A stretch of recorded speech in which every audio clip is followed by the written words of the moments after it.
이야기를 읽는 가운데 잘하니라 잘하매 하는 그런 표현이 3번이나 나오더라고요.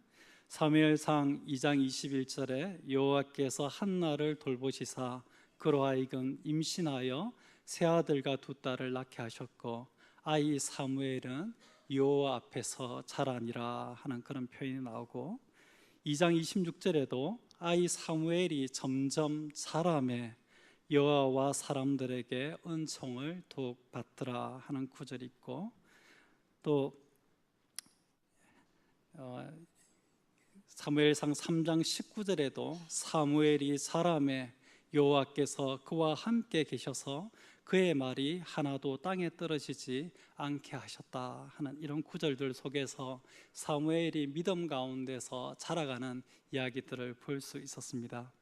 이런 이야기를 통하여서 우리가 우리의 자녀들을 믿음 가운데 어떻게 자라나게 하고 또 이 아이들을 어떤 모습으로 또 양육해야 될지 우리가 함께 생각해보고 도전을 받으면 좋겠다 그런 마음이 있어서 오늘 이 말씀을 준비하게 되었습니다. 여러분, 사무엘이 살았던 시절은 사사기 시대의 마지막을 살았습니다. 사사시대는 이스라엘 백성 가운데 가장 영적으로 암울한 그런 영적인 암흑기입니다. 나라적으로도 주변의 많은 나라들로부터 괴롭힘을 당했던 그런 시기이고 영적으로도 심히 부패하게 되어져서 정말 이스라엘 시대 가운데 이렇게 부패한 시대가 없었던 것 같아요. 우상을 섬기고 또 동성애와 같은 그런 범죄도 공공연하게 벌어지고 하는 그런 일들이 이스라엘 나라 가운데 아주 편만하게 되어지고 심지어 제사장과 레위인들까지도 부패하게 되어지는 그런 영적 암흑기에 가장 마지막 시대를 살았던 사람이 바로 사무엘입니다. 그러나 사무엘은 그렇게 어두운 영적인 시대를 살았지만은 영적인 어두움으로 살지 않고 그 사사시대의 영적인 암흑기를 끝내고 새로운 시대를 열어서 왕정시대를 시작하게 하는 그런 위대한 하나님의 사사요 선지자로 쓰임받은 것을 볼 수 있습니다. 어떻게 그렇게 어두운 시대 가운데 그런 위대한 사사가 태어나고 위대한 사사가 성장해 갈 수 있었을까? 우리가 생각해 볼 가치가 있지 않습니까? 우리가 살아가는 이 시대도 영적으로 그렇게 만만한 시대가 아닙니다. 아이들을 이렇게 키울 때 마치 어린 아이들을 정글에 내놓고 키우는 것 같은 그런 느낌을 많은 부모님들이 가지고 있을 것입니다. 이런 시대에 우리 아이들로 하여금 세상에 물들지 않게 하고 악의 죄에 물들지 않게 하고 어떻게 하면 하나님의 사람으로 거룩한 하나님의 사람으로 키울 것인가, 아마 모든 부모님들의 그런 고민이고 또 생각일 것입니다. 오늘 이 말씀을 통해서 몇 가지 우리의 자녀를 어떻게 양육해야 될지 우리가 발견할 수 있었으면 좋겠고 또 어떤 아이들로 키워낼지를 함께 생각할 수 있는 시간이 되었으면 좋겠습니다. 사무엘 이야기의 모든 이야기의 시작은 여러분 기도로부터 시작되었다는 것을 우리가 가장 먼저 기억할 필요가 있습니다. 교회에서 우리가 가장 많이 듣게 되어지는 이야기 중에 한 가지가 기도인데 아무리 강조해도 지나치지 않습니다. 이 놀라운 이야기입니다. 가장 어두운 그런 영적인 암흑기에 한 아이가 믿음 가운데 아름답게 자라나서 그 영적인 암흑기를 끝내고 새 시대를 열었다는 것은 정말 놀라운 이야기인데 이 모든 이야기가 여러분 기도로부터 시작되었다는 사실을 우리가 기억하고 여러분 기도로 시작할 수 있는 저와 여러분 될 수 있기를 바랍니다. 그런데 이 기도를 가만히 살펴보면 이 기도가 여러분 대단한 기도가 아니었습니다. 위대한 그런 기도, 탁월한 기도가 아니었습니다. 잘 아는 것처럼 한 여인의 기도였습니다. 그 여인은 자기가 임신하지 못했어요. 그리고 자기의 남편에게는 자기뿐만 아니라 다른 한 아내가 있었습니다. 그녀의 이름은 버닌나였는데 이 버닌나는 한나의 적수였습니다. 그리고 이 버니나가 이 아이가 없는 한나를 심히 격분하게 하고 괴롭게 했습니다. 남편이 한나를 사랑해 주었지만은 남편의 사랑이 다 소용없을 정도로 그의 적수였던 이 버니나가 한나를 심히 격분하게 하고 괴롭게 했습니다. 한나가 이 일을 인하여서 울었습니다. 먹지 않았습니다. 매년 한나가 여호와의 집에 올라갈 때마다 남편이 그같이 하매 버니나가 그를 격분시키므로 그가 울고 먹지 아니하니, 그렇게 이야기하고 있습니다. 아이를 갖지 못한 한 여인의 기도로부터 시작되었습니다. 거창하게 하나님의 나라와 주의 몸된 교회와 이 시대의 문제를 위한 기도가 아니라 그냥 자기 안에 있는 이 고통과 자기 안에 있는 이 아픔을 놓고 하나님 앞에 기도하는 한 여인의 기도로부터 이 놀라운 이야기가 시작되고 있는 것을 보게 되어집니다. 사무엘상 1장 10절 11절에 한나가 마음이 괴로워서 여호와께 기도하고 통곡하며 서원하여 이르되 만군의 여호와여, 만일 주의 여종의 고통을 돌아보시고 나를 기억하사 주의 여종을 잊지 아니하시고 주의 여종에게 아들을 주시면 내가 그의 평생에 그를 여호와께 드리고 삭도를 그의 머리에 대지 아니하겠나이다. 자기의 괴로움, 자기의 서러움을 인하여서 하나님 앞에 통곡하고 기도하는 이 보잘것없는 한 여인의 이 기도로부터 이 놀라운 믿음의 이야기가 시작되어지고 있는 것입니다.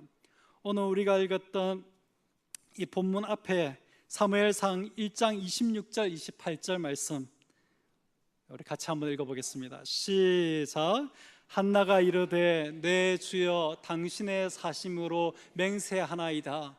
나는 여기서 내 주 당신 곁에 서서 여호와께 기도하던 여자라.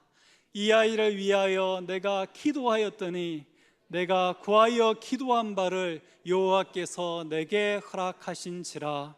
그러므로 나도 그를 여호와께 드리되 그의 평생을 여호와께 드리나이다 하고 그가 거기서 여호와께 경배하니라. 여기에서 이야기가 시작되고 있는 것입니다. 한나가 하나님 앞에 기도하고 하나님께서 그 기도를 들으시고 응답하여 주시고 하나님께서 응답하여 주심으로 한나가 하나님 앞에 헌신하는, 자기의 자식의 그 평생을, 하나밖에 없는 자식이지만 그의 평생을 하나님 앞에 드리는 그런 헌신, 이 이야기를 통하여서 이 놀라운 믿음의 이야기가 시작되고 있습니다. 저와 여러분 안에도 오늘 이 이야기를 가능하게 만들었던 한나의 기도의 사이클이 저와 여러분에게 있기를 바랍니다. 기도하고 응답받고 헌신하는 이 사이클이 저와 여러분의 안에서 끊임없이 돌아가는 그런 귀한 성도님들 다 되시기를 예수님의 이름으로 축복드립니다. 여러분, 이건 자녀들의 몫이 아닙니다. 그것은 부모들의 몫이고 이것은 다음 세대의 몫이 아니라 우리 세대의 몫입니다. 우리가 이 시대의 어두움 가운데 우리 아이들을 어떻게 길러내고 믿음의 다음 세대들을 어떻게 제대로 길러낼 수 있을까?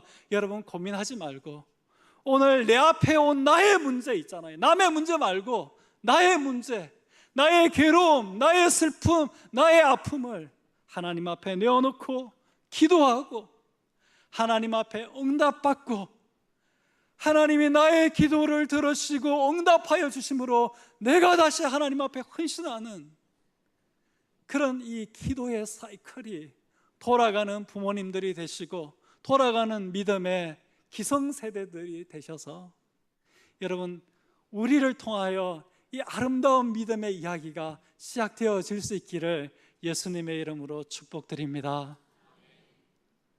여러분, 뭐니 해도 기도입니다. 제가 청년들에게 가끔 이런 이야기 하는데 백문일답입니다. 100가지 문제가 있어도 답 해결책은 하나입니다. 기도입니다.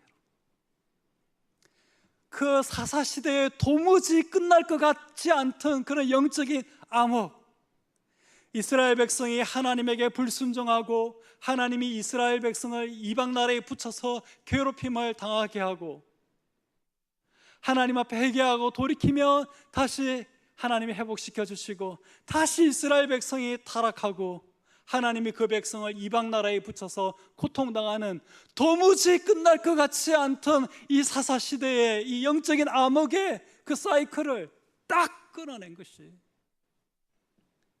한나의 기도였다는 사실을 우리가 기억하고 기도의 무릎을 다시 세우는 우리 성도님들 되시기를 바랍니다. 여러분, 교회학교가 성경학교와 수련회를 앞두고 있습니다. 여러분, 한 해 농사 가운데 제일 중요한 농사입니다. 여러분, 기도를 시작해 주시기를 부탁드립니다. 제가 좀 뻔뻔하게 부탁을 드려야 될 것 같아요. 여러분, 기도하셔야지 뭔가 시작이 될 거 아닙니까? 우리 교회 학교 가운데, 성경학교 가운데, 수련회 가운데, 청년대학부 지역 선교 가운데 뭔가 하나님의 역사가 일어나도록 여러분 기도를 시작해 주시기를 바랍니다. 성도님들이 기도하시면 역사가 일어날 줄 믿습니다. 성경에 보니까 모든 믿음의 역사는 기도로부터 시작하더라고요. 출애굽의 역사도 이스라엘 백성이 400년 동안 고통당하고 노예 생활할 때는 안 일어나다가 이스라엘 백성이 430년이 되어서 하나님 앞에 부르짖으니까 역사가 일어났습니다. 처음에 예언할 때는 400년 후에 돌아올 것이라고 약속했지만 400년 지나도 아무 일 없었어요. 그러나 430년 하나님 앞에 부르짖을 때에 역사가 일어나는 것을 볼 수 있습니다. 여러분, 기도해 주시기를 바랍니다. 두 번째는 우리가 이 말씀에서 꼭 받아야 할 교훈이 있다면 이 사무엘이 어떻게 그렇게 자라날 수 있었는가? 여호와 앞에서, 하나님 앞에서 자라났기 때문입니다. 여러분, 2장 우리가 오늘 읽었던 본문 21절 제일 마지막 절에 아이 사무엘은 여호와 앞에서 자라니라 그렇게 이야기했습니다. 이 시대 가운데 이 시대의 아이들처럼 자라나면 똑같은 아이가 될 것입니다. 세상의 아이들과 다를 바 없이 키우고 다를 바 없는 곳에서 자라게 하면 똑같이 그렇게 될 것입니다. 그러나 이런 시대라고 할지라도 우리의 자녀들과 우리의 다음 세대들을 하나님 앞에 세우고 하나님 앞에서 자라나게 하면 다른 아이로 자라날 수 있는 것을 여러분 믿으시기를 바랍니다. 사무엘이 가지고 있는 그 특별함은 하나님 앞에 사무엘을 이 한나가 이 부모님들이 두어서 어릴 때부터 하나님 앞에 자라게 만들었던 그것이 이 어린아이로 하여금 한 시대의 영적인 암흑을 끝내고 새 시대를 열 수 있는 위대한 하나님의 사람으로, 위대한 하나님의 사사로, 위대한 하나님의 선지자로 일어나게 만들었던 것입니다. 사랑하는 성도 여러분, 우리 자신들이 하나님 앞에서 자라가야 되겠고 우리의 자녀들과 다음 세대들이 여러분 세상 앞에서 사람 앞에서 자라도록 하는 것이 아니라 하나님 앞에서 자랄 수 있도록 만들어줄 수 있는 부모님들이 되시고 믿음의 기성세대들이 되시기를 예수님의 이름으로 축복드립니다. 여러분, 그 시대가 얼마나 어두웠는지 아십니까? 그 어머니 한나가 성전에서 오래 기도했습니다. 그런데 오래 기도하는 그 여인을 보고 제사장이, 다른 사람이 아니고 제사장이 그것을 해석할 때에 제사장 눈에 그 기도 오래 하는 한나가 어떻게 보이냐면 술에 취한 것으로 보였습니다. 그런 시대였습니다. 예배당에 나와서 오래 기도하는 사람을 볼 때에 세상 사람이 보는 게 아니고 평신도가 그래 보는 것이 아니고 제사장이 볼 때에 술 먹고 와서 하는 짓으로 보였습니다. 그런 영적으로 어두운 시대였습니다. 그 시대의 제사장이었던 엘리 제사장 그리고 그의 두 아들 홈리와 비느하스는 영적인 안목이 어두웠고 특별히 이 홈리와 비느하스는 행실이 아주 나빠서 그들이 제사장의 아들이었음에도 불구하고 하나님을 알지 못했고, 이 소년들의 죄가 여호와 앞에서 심히 커서 그들이 여호와의 앞에 드리는 제사를 멸시했고, 이 홈리와 비느하스는 해막문에서 수종도는 여인들과 동침까지 하고 그랬습니다. 하나님이 그래서 엘리에게 이렇게 말씀하셨어요. 너희는 어찌하여 내가 내 초소에서 명령한 내 제물과 예물을 밟으며 내 아들들을 나보다 더 중히 여겨 내 백성 이스라엘이 드리는 가장 좋은 것으로 너희들을 찰지게 하느냐? 그러므로 이스라엘의 하나님 나 여호와가 말하노라. 내가 전에 내 집과 내 조상의 집이 내 앞에 영원히 행하리라 하였으나 이제 나 여호와가 말하노니 결단코 그렇게 하지 아니하리라. 나를 존중히 여기는 자를 내가 존중히 여기고 나를 멸시하는 자를 내가 경멸하리라. 엘리와 그 집안에, 그 제사장 집안에 하나님이 주시는 말씀입니다. 사무엘이 어릴 때부터 성전에서 여호와 앞에서 자라났지만은 사무엘의 영적인 스승이요 선배가 되어지는 엘리 제사장과 홈리와 비느하스는 이런 모습이었습니다. 또 3장 1절에는 사무엘이 엘리 앞에서 여호와를 섬길 때에는 하나님의 말씀이 희귀하여서 이상이 흔히 보이지 않았더라. 하나님의 말씀이 희귀한 시대에 있었습니다. 사사기 4장 보면 여호와의 전쟁이, 블레셋과 전쟁이 일어났는데 전쟁에서 어려워지고 패하게 되어지니까 여호와의 궤를 전쟁터에 가지고 나갔다가 그 여호와의 궤를 블레셋 사람에게 빼앗기는 그런 정말 엄청난 일이 일어납니다. 하나님의 궤를 빼앗긴 것도 이스라엘 역사 가운데 정말 있을 수 없는 그런 일이고, 이스라엘 백성이 하나님의 궤를 생각할 때에 하나님의 임재로 하나님과의 맺은 언약으로 생각하지 않고 마치 하나의 부적처럼 주술처럼 여호와의 궤를 사용하고 있는 이런 모습을 볼 수 있습니다.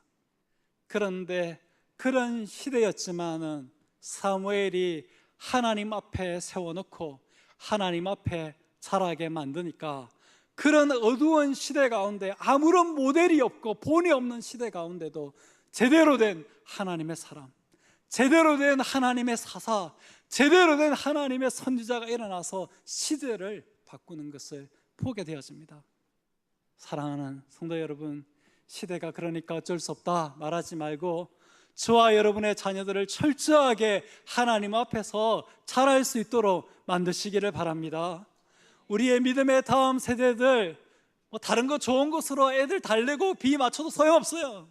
철저하게 하나님 앞에서 자라도록 만드셔야 됩니다. 우리 부모님들이 아이들 어떻게든 좋은 성적 받게 하려고 부지런히 학교에 보내고 좋은 명문고, 좋은 선생님, 좋은 가해 교사 앞에서 자라게 하려고 하는지 모르지만 여러분 그래도 별 수 없습니다. 하나님 앞에 제대로 세우지 않으면 세상 사람들하고 다른 아이 안 됩니다. 하나님 앞에 여러분 철저히 세우셔야 됩니다. 아이들에게 다른 육체적인 거, 세상적인 거 조금 더 주려다가 하나님 앞에서 자라나는 거 포기하면 여러분 아이 망칩니다. 하나님의 사람으로 자랄 수 있는 능력을 상실하게 만듭니다.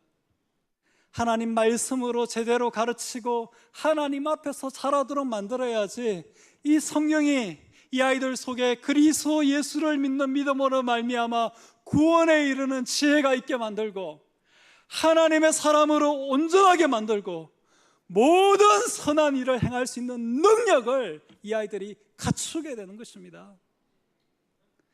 다른 세상의 지혜 아무리 많이 집어넣어주고 다른 세상의 능력 아무리 많이 길러주고 다른 세상의 자질과 실력 아무리 길러주어도 안 됩니다. 여러분 다른 것 좀 내려놓고 포기하더라도 철저하게 하나님 앞에서 이 아이들이 자랄 수 있도록 그런 환경으로 아이들을 몰아넣으시길 바랍니다. 한나가 그 하나밖에 없는 아이가 얼마나 귀했겠습니까? 아이가 없어서 그 서러움을 당했는데 하나님 앞에 기도하고 응답받아서 겨우 아들 하나 얻었는데 그 아들 품에 안고 있지 않고 하나님의 성전으로 보내는 거, 여러분 그게 쉬웠겠습니까? 그 정을 떼놓는 게 쉬웠겠습니까? 내 품을 떠나게 할 때에 손 떨리고 마음 떨리지 않았겠습니까? 그러나 내 품에 끌어안고 있는 것보다 하나님 앞에 자라게 하는 게 낫다 이거죠. 세상에 좋은 학교, 좋은 선생님 붙여서 그 품에서 자라게 하는 것보다 하나님 앞에서 자라는 게 낫다 이거죠. 그러니까 하나님 앞에로 보내는 것입니다. 여러분, 이런 보냄이 저와 여러분 안에 꼭 일어나기를, 우리 부모님들 안에 꼭 일어나기를 예수님 안에서 축복도 드리고 당부도 드리고 부탁도 드립니다, 여러분. 그럼 이제 다음 네 가지로 사무엘이 어떻게 자라가는지를 우리가 보면서 우리의 자녀들, 믿음의 다음 세대들을 어떻게 우리가 키워내야 되겠는지를 이렇게 말씀드리려고 합니다. 우리 교회 교육위원회에서 또 교회학교 전체가 어떤 아이들로 키워야 될까 교육상을 우리가 마련해 보려고 애쓰고 있는데 말씀을 통해서 작은 응답이 될 수 있으면 좋겠습니다. 여러분, 첫째는 하나님과 사람에게 은총을 받는 그런 사람으로 자라나야 합니다. 여러분, 우리의 자녀들과 다음 세대들을 하나님과 사람에게 은총을 받는 사람으로 자라나도록 만들기 위해서 애쓰는 저와 여러분 될 수 있기를 바랍니다. 사무엘상 2장 26절 말씀, 여러분 같이 한번 읽어보겠습니다. 크게 시작. 아이 사무엘이 점점 자라매 여호와와 사람들에게 은총을 더욱 받더라. 이 사무엘이 자라는데 여호와에게 은총을 더욱 받는 아이로 점점점 자라가는 것입니다. 그리고 사람에게 은총을 받는 아이로 점점점 자라가는 것을 볼 수 있습니다. 이것은 어린 시절의 예수님의 모습을 우리에게 연상하게 합니다. 누가복음 2장 52절에 예수는 지혜와 키가 자라가며 하나님과 사람에게 더욱 사랑스러워 가시더라. 하나님과의 관계도 잘 되고 사람들과의 관계도 잘 되는 그런 아이로 키워야 한다는 것입니다.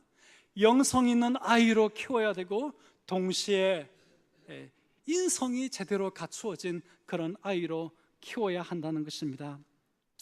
많은 믿음의 사람들의 이야기를 읽어보면 많은 믿음의 사람들이 이런 모습을 갖추고 있는 것을 보게 되어집니다. 사도행전 24장 16절에 벨릭서 총독 앞에 바울이 섰는데 신약 시대에 가장 주목받는 믿음의 사람 중에 한 명이죠. 바울이 이런 말을 합니다. 이것으로 말미암아 나도 하나님과 사람에 대하여 항상 양심에 끄리낌이 없기를 힘선이라. 사도 바울이 하나님과의 관계도 중요하게 생각하고 사람들과의 관계도 중요하게 해서 하나님과 사람 앞에 항상 양심에 끄리낌이 없도록 그렇게 살기를 힘썼다, 그렇게 이야기하고 있는 것을 보게 되어집니다. 구약 시대의 믿음의 사람 중에 야곱이 있는데 야곱이 그 이름이 야곱에서 이스라엘로 바뀔 때에 하나님께서 이런 말씀하셨어요. 그가 이르되 내 이름을 다시는 야곱이라 부를 것이 아니요 이스라엘이라 부를 것이니 이는 내가 하나님과 및 사람들과 겨루어 이겼음이라. 하나님과 겨루어 실험했지만 그 일을 단순히 하나님과 겨루어 이겼다 그렇게 이야기하지 않고 하나님과 및 사람과 겨루어 이겼다 그렇게 이야기하고 있는 것을 보게 되어집니다. 성경 전체의 메시지를 요약하는 예수님의 말씀이 첫 번째는 하나님을 사랑하고 두 번째는 이웃을 사랑하라고, 이것이 첫째 되는 계명이요 바로 이것이 둘째 되는 계명이다, 그렇게 이야기하셨어요. 하나님 사랑, 이웃 사랑이 성경 전체의 메시지의 요약이라고 예수님께서 말씀하셨습니다. 여러분, 이것이 그 안에 이루어져 있는 하나님 사랑, 이웃 사랑, 영성과 인성, 하나님과의 관계가 좋을 뿐 아니라 사람과의 관계도 잘 좋고 준비되어진 그런 아이로 우리가 키워야 될 줄 믿습니다. 여러분, 어떻게 하면 우리가 우리의 자녀들을 이렇게 키울 수 있을까요?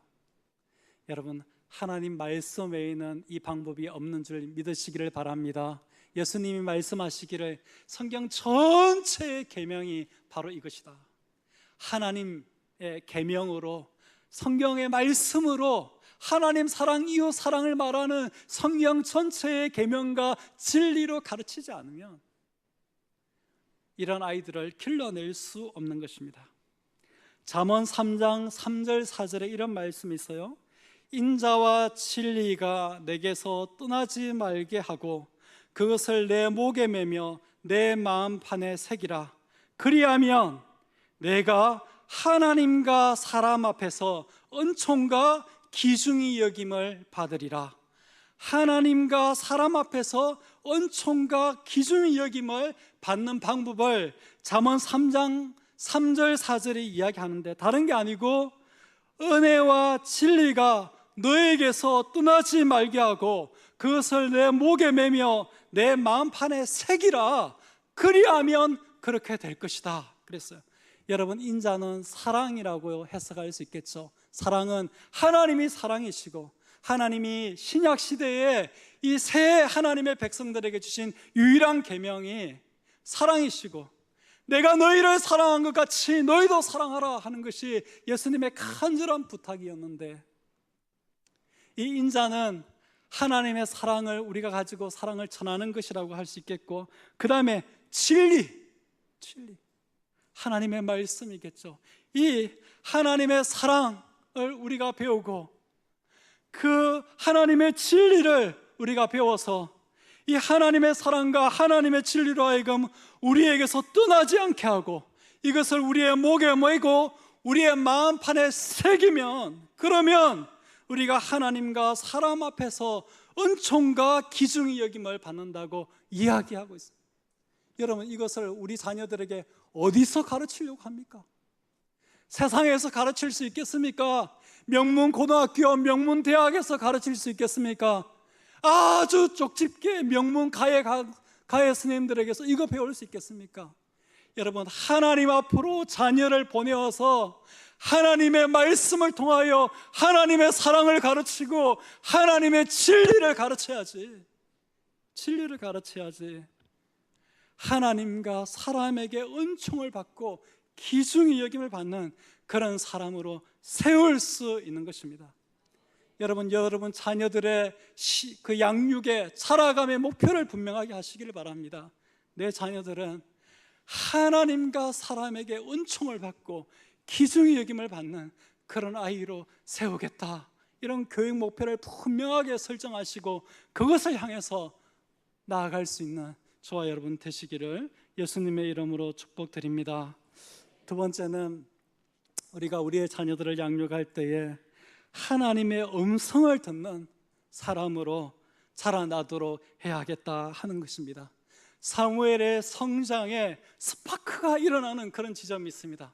어릴 때부터 쭉 자라오다가 사무엘이 본격적으로 사역하고 이스라엘 나라 가운데 사사로 선지자로 일어나게 되어지는 계기가 있는데, 성전에서 자다가 어느 날 밤에 하나님께서 사무엘아 사무엘아 하고 사무엘을 부르시는 하나님의 음성을 듣게 되어지면서 사무엘이 하나님 앞에 소명자로, 선지자로, 사사로 일어나서 사역하고 일하게 되어집니다.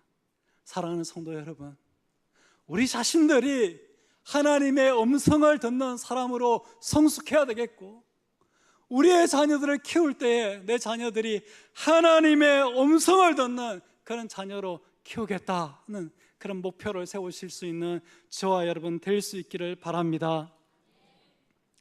어떻게 하면 우리의 자녀들 하나님의 음성 듣는 사람으로 키울 수 있겠습니까? 어떻게 하면 되겠습니까?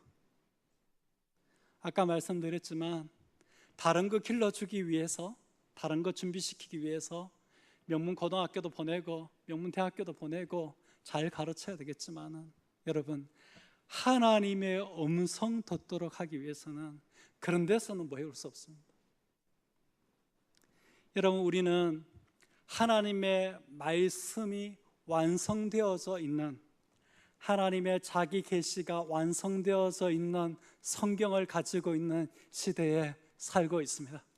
우리가 기도 가운데 하나님의 음성을 듣고 기도 가운데 하나님의 인도함을 받을 수 있지만은, 그거는 두 번째고, 가장 첫 번째는 이 기록되어진 하나님의 말씀, 완성되어져 있는 이 하나님의 계시를 통하여서 하나님의 뜻이 무엇인지 듣고, 하나님의 음성이 무엇인지 듣고 분별하는 것이 가장 첫 번째입니다. 말씀 어릴 때부터 읽고 묵상하도록, 스스로 읽고 묵상할 수 있도록 가르쳐야 되고요, 하나님 말씀 어떻게 하든지 듣는 훈련이 돼야 됩니다. 5분도 못 듣고 10분도 못 듣는 아이들이 아니라, 말씀이 1시간이 되고 2시간이 되어도 쏙 빠져들면서 말씀을 들을 수 있는 아이로 어릴 때부터 길러가야 됩니다. 여러분, 피자 좋아하십니까? 제가 어릴 때 피자, 촌에 살아가지고요, 피자 핫이나 이런 데 가서 못 먹어보고, 우리 막내가 저랑 9살 차이 나는데 어디서 피자를 봤는지 냉동 피자를 가져와가지고 그걸 전자레인지에 돌려가지고 먹었어요. 제가 그걸 이렇게 먹는데 엄청 기대하고 먹었거든요. 왜냐하면 어릴 때 나홀로 집에 영화를 봤는데, 크리스마스에 가족여행을 가는데 온 가족이 피자를 배달시켰는데 한 사람 앞에 다 하나씩 다른 메뉴를 시켰어요. 그래서 이야, 이게 도대체 피자가 뭐길래 한 사람 앞에 다 다른 걸 시켜가지고 먹냐고 엄청 궁금함과 기대를 가지고 피자를 먹었는데 맛이 없더라고요. 치즈가 맛이 없는 거예요. 치즈를 먹어보지 않아가지고 이게 긍긍으리한 것이 맛이 없어요. 그저 우리 경상도 사람들은 맵고 짠맛 아닙니까? 그런데 맵지도 않고 짜지도 않고 이게 뭐 이렇게 느끼한 것이, 그런데 먹다 보니까 이게 맛있는 거예요. 맛이 중독이 되는 거예요. 여러분, 아이들은 말씀의 맛을 압니까? 말씀의 맛을 알아요? 말씀의 깊은 맛을 알아요? 여러분, 입맛을 들여줘야 될 거 아닙니까? 사랑하는 성도 여러분, 여러분 성경학교로 보내시길 바랍니다. 제가 오늘 노골적으로 좀 이야기해야 되겠어요. 어떻게 하든지 좀 여러분 성경학교로 보내십시오.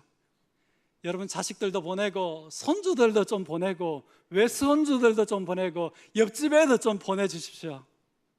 말씀의 맛을 좀 보여주도록. 이 말씀 맛보면요, 구원에 이르는 지혜도 생깁니다. 이 말씀 맛보면 하나님의 사람으로도 온전해집니다. 이 말씀 맛보면요, 모든 선한 일을 행할 능력이 갖추어집니다. 여러분, 성경이 그렇게 약속하고 있잖아요. 말씀의 맛을 보여줘야 되고 말씀의 맛을 알도록 해줘야 됩니다. 스스로 말씀 읽고 묵상하도록 어릴 때부터 길들여줘야 되고, 말씀 듣고 배우는 일에 열심 내도록, 말씀을 적용해서 실천해가고 살아보고 말씀을 가지고 실험해보고 시험해볼 수 있는 그런 아이들로 여러분 길러줘야 됩니다. 성경학교로 보내고 수련회로 보내시길 바랍니다. 어떻게든 교회 학교에 주일날이면 꼭 보내십시오. 가해 그런 것 좀 안 해도 됩니다. 주일날은 안 해도 됩니다. 여러분,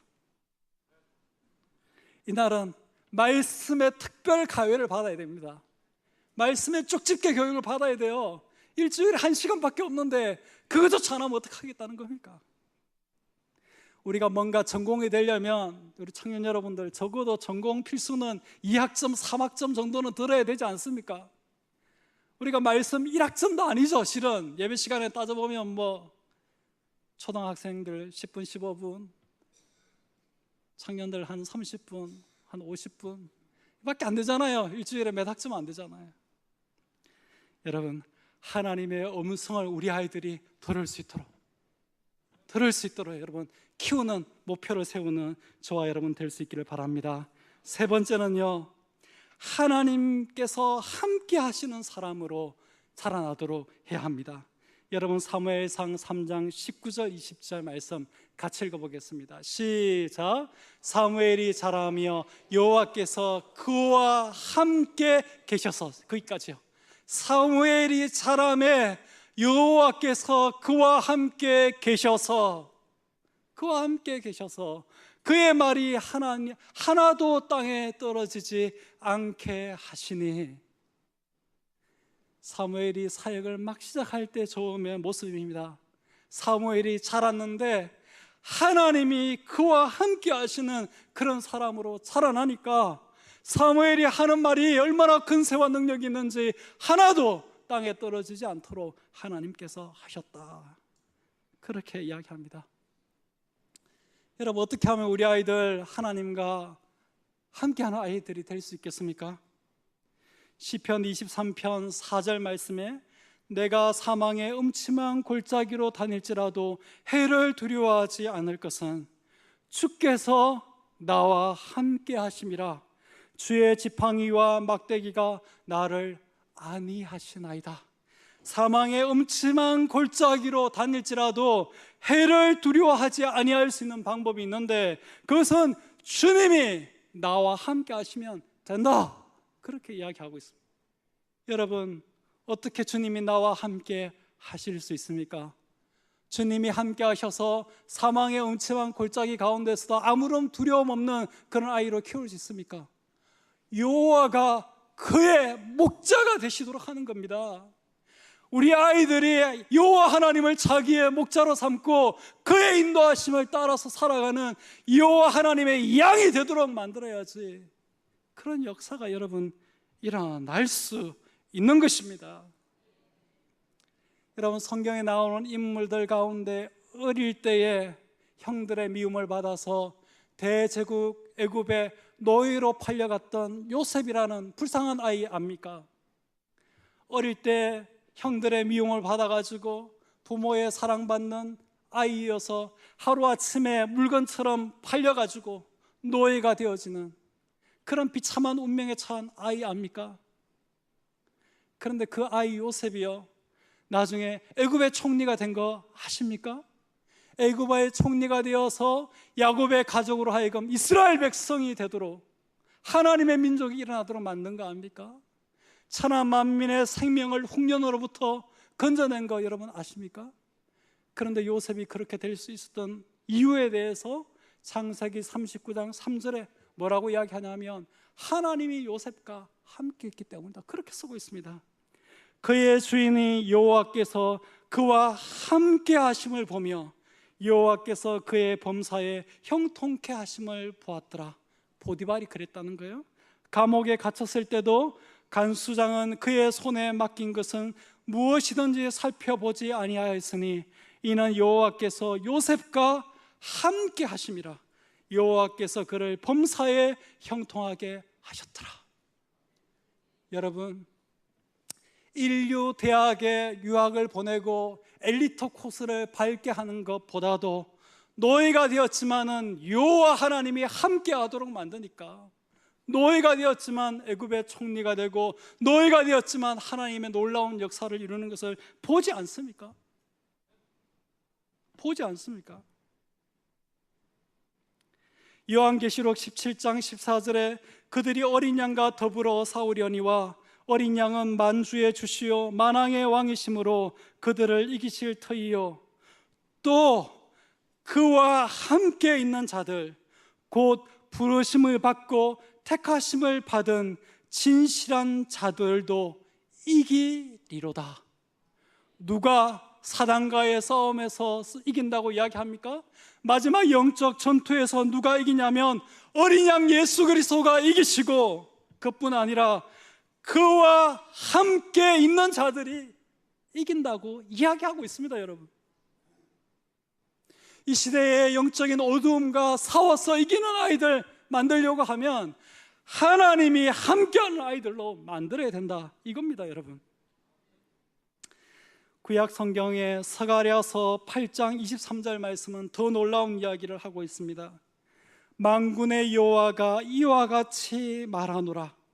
그날에는 말이 다른 이방 백성 10명이 유다 사람 하나의 옷자락을 잡을 것이요 곧 잡고 말하기를 하나님이 너희와 함께 하심을 들었나니 우리가 너희와 함께 가려 하노라.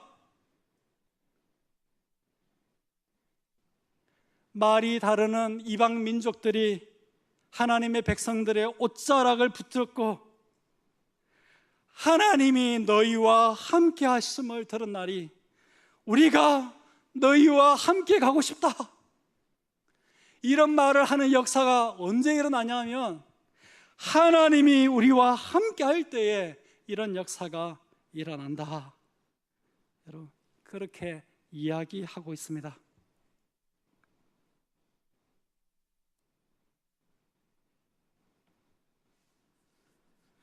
여러분, 어떻게 하면 한번 생각해 보십시오. 우리 아이들이 하나님과 함께하는 아이가 되겠는지. 역대하 15장 9절에 아사왕의 이야기가 나오는데 이야기를 여러분 잘 한번 들어주십시오. 아사가 이 말 고 선지자 오뎃의 예언을 듣고 마음을 강하게 하여 가증한 물건들을 유다와 베냐민 온 땅에서 없애고 에브라임 산지에서 빼앗은 성읍들에서도 없애고 또 여호와의 낭실 앞에 있는 여호와의 제단을 재건하고 유다와 베냐민의 무리를 모으고 에브라임과 므낫세와 시몬 가운데에서 나와서 저희 중에 머물러 사는 자들을 모았나니 이는 이스라엘 사람들이 아사의 하나님 여호와께서 그와 함께 하심을 보고 아사에게로 돌아오는 자가 많았음이더라. 아사 왕이 종교 개혁을 하는 그런 이야기가 기록되어져 있는데 아사의 하나님 여호와께서 그와 함께 하시는 것을 사람들이 볼 수 있었는데 아사 왕이 어떻게 했길래 여호와 하나님께서 아사 왕과 함께 하시는 것이 모든 백성들에게 보여졌습니까? 아사가 이 말 곧 선지자 오뎃의 예언을 들었기 때문이다. 하나님의 말씀, 선지자가 전해주는 말씀을 들었기 때문이다. 그렇게 이야기하고 그 말씀을 듣고는 마음을 강하게 하고 이스라엘 백성 가운데 모든 우상들을 제거하고 여호와 하나님의 단을 재건했다는 것입니다. 그러니까 백성들의 눈에 하나님이 아사 왕과 함께하는 것이 보여서 아사 왕에게로 돌아오는 사람이 많았다. 여러분, 그렇게 이야기하고 있는 것입니다. 우리 아이들로 하여금 하나님의 말씀, 선지자의 말씀을 듣게 하고 우리 아이들이 믿음으로 사는 것, 말씀에 순종하고 사는 것을 격려받아서 그 마음이 강하여져서 자기의 삶 가운데 모든 우상들을 제거하고 하나님을 예배하는 단을 재건하게 되어질 때에 하나님이 그들과 함께 하시는 역사가 일어나고 하나님이 그들과 함께 하시는 것들이 사람들의 눈에 보이게 되어져서 사람들이 그 아이들에게로 와서 붙고 나도 너와 함께 가고 싶다 하는 그런 일들이 일어난다 하는 것입니다. 여러분, 우리 아이들 키울 때에 여러 가지 목표가 있으시겠죠. 부모로서 기대가 있고 소망이 있으시겠죠. 그러나 여러분, 그거 한 두 번째나 세 번째 정도로 물러두시고 첫 번째로 하나님이 함께하는 사람으로 내 아이 키워야 되겠다, 목표를 바르게 세울 수 있는 우리 부모님들, 믿음의 기성세대들이 다 되시기를 예수님의 이름으로 축복드립니다. 한 가지가 더 있는데 그냥 여기까지 하겠습니다. 제가 지난 주간인가요? 우리 초등 2부 선생님이랑 얘기를 나누다가 이런 이야기를 들었습니다. 식사를 나누다가 우리 그 체육 교실을 하는데 탁구 교실 하시는 선생님인데 탁구 이야기를 하면서 30대의 탁구를 배우면 어디까지 올라갈 수 있고 40대에 탁구를 배우면 어디까지 올라갈 수 있다, 이렇게 얘기하더라고요. 아무리 자기가 날고 기고 열심히 해도 40대에 배우면 한계가 있다는 거죠. 30대에 배워도 올라갈 수 있는 한계가 어느 정도 있대요. 어릴 때 배워야지 그 한계가 없이 끝까지 쭉 올라갈 수 있는데, 너무 나이가 들어서 배우면 틀림없이 그 한계를 보인다, 도저히 그 넘어갈 수 없는 벽이 있다, 그렇게 이야기하더라고요. 물론 늦게 예수님을 믿어도 하나님의 특별한 은혜 가운데 정말 많이 성장하는 분들이 있지만은, 성경의 이야기들을 쭉 읽어보면 역시 어릴 때부터 신앙 교육을 받았던 사람들이 다른 것을 보게 됩니다. 요셉도 그렇고 사도 바울도 비록 유대교였지만 어릴 때부터 믿음 가운데서 자라난 것을 볼 수 있습니다.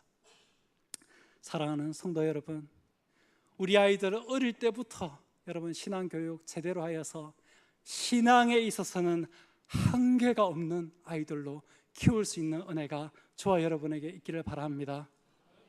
너무너무 신앙에서 자라가기를 원하지만 너무 신앙에 늦게 들어와서 나이는 성인이고 장년이지만은 영적인 초보로, 아니면 영적으로 자라가지만 너무너무 더디게 자라가는 그런 사람 아이들로 키우지 말고 어릴 때부터 제대로 믿음 가운데 키워가지고 믿음에 있어서는 한계가 없는 아이들로, 그리고 어릴 때 예수님 만나서 사무엘처럼 자신의 평생을 하나님 앞에서 사용하고 드릴 수 있는 아이로 키우는 그런 꿈을 꾸시고 그런 소망을 가지시고 그런 자녀 양육의 목표를 세우는 우리 성도님들 다 되시고 우리 대한교회가 되면 정말 좋겠습니다.